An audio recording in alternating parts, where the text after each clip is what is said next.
अक्सर फीमेल्स ये कंप्लेन करती है कि हमें ब्रेस्ट एग्जामिनेशन नहीं आती है। तो आज इस वीडियो में मैं आपको ब्रेस्ट एग्जामिनेशन करना सिखाऊंगा, जो कि हर ख़वातीन को अपनी ब्रेस्ट एग्जामिनेशन खुद करनी आनी चाहिए। फीमेल्स जाती हैं हॉस्पिटल्स में, जाकर डॉक्टर्स को बता रही होती हैं कि हमें ब्रेस्ट एग्जामिनेशन करना नहीं आती है। यूट्यूब पे बहुत सी वीडियोस बन चुकी हैं, कुछ उर्दू में भी हैं, बट मुझे लगा कि उस वीडियो में प्रॉपरली नहीं गाइड किया गया, तो इस वजह से मैं ये वीडियो रिकॉर्ड कर रहा हूँ। इस वीडियो में कुछ अहम पॉइंट्स हैं वो डिस्कस किए जाएंगे, इसके जो स्टेजेस हैं वो डिस्कस की जाएंगी, और आपको कैसे पैल्पेट करना है, एग्जामिन कैसे करना है, उसके तरीक़ाकार बताए जाएंगे। अच्छा, इसमें हम बात करते हैं कि सबसे पहले आपने इसको किस तरह पैल्पेट करना है। अक्सर फीमेल्स आके बताती हैं जी इधर हमें लंब महसूस हुआ, इधर लंब महसूस हुआ। दुनिया बहुत आगे जा चुकी है, तो आप भी बहुत कुछ कर सकती हैं। तो आपने इसमें अब इसको ऐसे कंसीडर करना है कि अब ये जैसे ये मेरी लेफ़्ट साइड है, अब सेंटर में 12 o'clock, आपने इसको 12 o'clock कंसीडर करना है। इसके आगे 1 o'clock, 2 o'clock, फिर आगे 3 o'clock, 4 o'clock, इस तरह आपने इसको क्लॉकवाइज कंसीडर कर लेना आपने। फिर आपने इसको जो एग्जामिन करने का तरीका है वो आपने सिर्फ दबा दबा के चेक नहीं करना। दबा के देखेंगे तो आपको लग महसूस होगा, क्योंकि नॉर्मल जो डक्स होती है ना, एक दो डक्स हाथ में आ जाती हैं तो फिर ऐसे लगता है जैसे हमें लंप महसूस हो रहा है। तो इसीलिए आपने दबा के चेक नहीं करना। आपने ये जो उंगलियों के पोर्स हैं, ये जो पोर्स हैं, इनके ज़रिए आपने, जैसे मैंने कंसीडर किया 12 o'clock है, अब यहाँ पे आपने इसको अब 12 o'clock पे रख के पोर जोन से थोड़ा सा पैल्पेट करना है इसको यहाँ पे। फिर इसी तरह आपने 1 o'clock, फिर 2 o'clock, फिर 3, इस तरह आपने पूरा क्लॉकवाइज इसको एग्जामिन करना है। अगर आपको किसी भी पॉइंट पे लंप महसूस हो रहा है, लाइक 3 o'clock पे या 4 o'clock पे, या फिर अगर आप जाते हैं किसी हॉस्पिटल में किसी डॉक्टर्स के पास, तो आपने उसको जाके यही नहीं बताना मुझे इधर महसूस हो रहा है, इधर महसूस हो रहा है। आपने उनको बताना है मुझे 4 o'clock में महसूस हो रहा है, 3 o'clock में महसूस हो रहा है। ये इसका फर्स्ट स्टेप था एग्जामिनेशन का।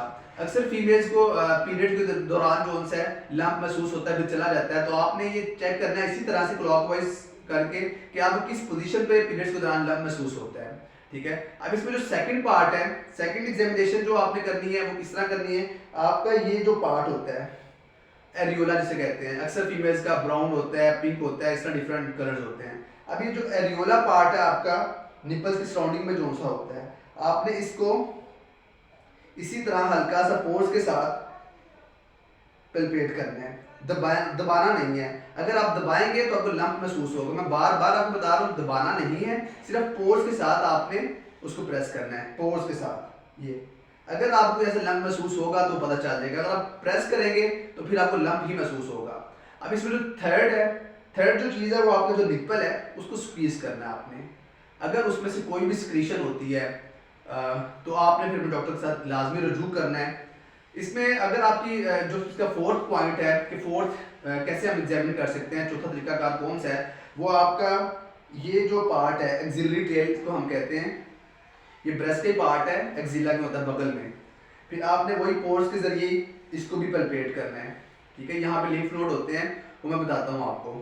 जो इसकी पहली स्टेज, अब हम स्टेजेस की बात करते हैं। पहली जो स्टेज होती है उसमें जो लंप का साइज होता है वो 2 सेंटीमीटर होता है। जो सेकंड स्टेज है उसमें जो लंप का साइज है वो अबव 2 सेंटीमीटर होता है। इसी तरह अगर आपको लिम्फ नोड्स महसूस हो रहे हैं एक्सिला बगल में, ठीक है, तो ये थर्ड स्टेज है इसकी। अगर आपका जो लंप है वो कहीं बॉडी में कहीं मूव कर गया हुआ है तो ये अनफॉर्चुनेटली फोर्थ स्टेज होती है। तो इसीलिए अगर आपकी फैमिली हिस्ट्री पॉजिटिव है, तो आपकी अगर मदर को है या आपकी सिस्टर को है, आपकी खाला को है, कुछ किताबें कहती हैं अगर आपकी आंटी को भी है, फैमिली हिस्ट्री आपकी पॉजिटिव है, तो फिर आपने 20 साल से 40 साल के दरमियान हर 5 साल बाद अपना अल्ट्रासाउंड, ब्रेस्ट अल्ट्रासाउंड लाजमी करवाना है। और जो मेमोग्राम होता है वो हर खवातीन के लिए नहीं होता, इसीलिए आपने जो बिलो 40s होती हैं उनके लिए हम रिकमेंड करते हैं ब्रेस्ट अल्ट्रासाउंड। जो अबव 40s होती हैं खवातीन, उनके लिए हम रिकमेंड करते हैं मेमोग्राम। अगर आप अबव 40s हैं तो फिर आपने हर 3 साल बाद अपना मेमोग्राम लाजमी करवाना है। ये ऐसा तरीका था जो कुछ तरीके ऐसे जो मैंने बताए हैं जो यूट्यूब पर नहीं बताए गए हैं। मैंने अक्सर वीडियोस देखी हैं, उन पर ये तरीकाकार नहीं बताए गए हैं। तो सिंपल आप इसको एग्जामिन खुद भी कर सकते हैं। बहुत आसान तरीकाकार मैंने आपको बता दिए हैं। आपको ना जो खवातीन हैं जिनकी फैमिली हिस्ट्री पॉजिटिव है, उनको हर माह लाजमी अपनी जो ब्रेस्ट है उसको एग्जामिन करना चाहिए। आप सिंपल तरीका इसका यही है कि आप जब वॉशरूम जाए नहाने के लिए, शावर लेने के लिए, तो आप मिरर के सामने खड़ी हों, हाथ ऊपर कर लें और हाथ पे थोड़ा सा साबुन लगा लें, फिर ब्रेस्ट में साबुन लगा लें ताकि अच्छी तरह पलपेट हो जाए।